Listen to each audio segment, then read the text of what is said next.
Radhe Radhe friends, भक्ति भजन channel पर आप सभी लोगों का स्वागत है। आज हम आपको देवउठनी एकादशी की व्रत कथा सुनाने वाले हैं, तो प्लीज़ इस वीडियो को पूरा देखिएगा, बीच में बिल्कुल भी स्किप मत करिएगा।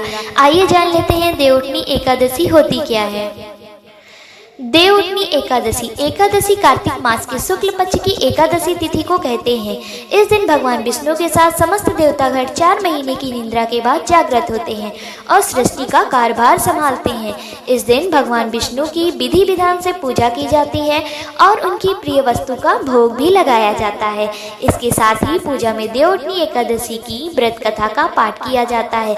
इसका पाठ करने से आपको भगवान विष्णु का आशीर्वाद मिलने के साथ ही आपको व्रत का दुगना फल भी प्राप्त होता है। आइए देखते हैं देवउठनी एकादशी व्रत की कथा। एक राजा के राज्य में सभी लोग एकादशी का व्रत रखते थे। वहां की प्रजा नौकर चाकरों से लेकर पशुओं तक को एकादशी के दिन अन्न नहीं दिया जाता था। एक दिन किसी दूसरे राज्य का एक व्यक्ति राजा के पास आकर बोला, महाराज कृपा करके मुझे नौकरी पर रख लें। तब राजा ने उसके सामने एक शर्त रखी कि ठीक है, रख लेते हैं, लेकिन रोज तो तुम्हें खाने को सब कुछ मिलेगा पर एकादशी को अन्न नहीं मिलेगा। उस व्यक्ति ने उस समय हाँ कर ली, पर एकादशी के दिन जब उसे फलाहार का सामान दिया गया तो वह राजा के सामने जाकर गिड़गिड़ाने लगा।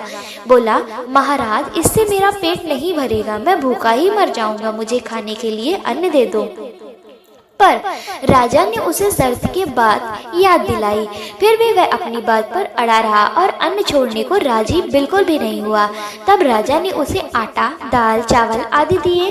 वह नित्य की तरह नदी पर पहुंचा और स्नान करके भोजन पकाने लगा।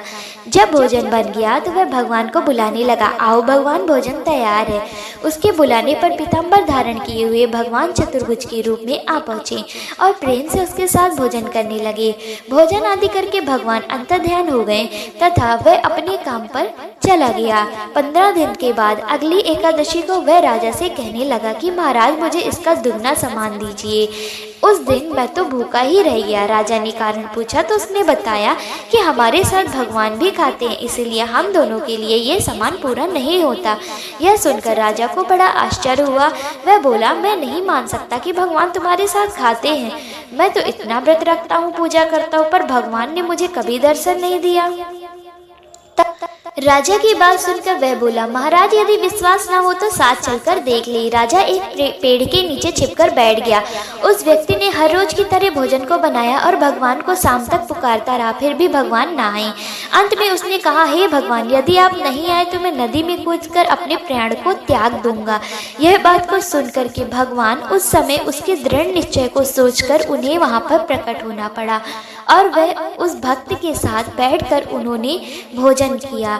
खा पीकर वे अपने विमान में बिठाकर उसे अपने धाम ले गए। यह देख राजा ने सोचा कि व्रत उपवास से तब तक कोई फायदा नहीं होगा जब तक मन शुद्ध ना हो। इससे राजा को ज्ञान मिला, वह भी मन से व्रत उपवास करने लगा और अंत में स्वर्ग को प्राप्त हुआ। बोलिए विष्णु भगवान की जय, माता लक्ष्मी की जय।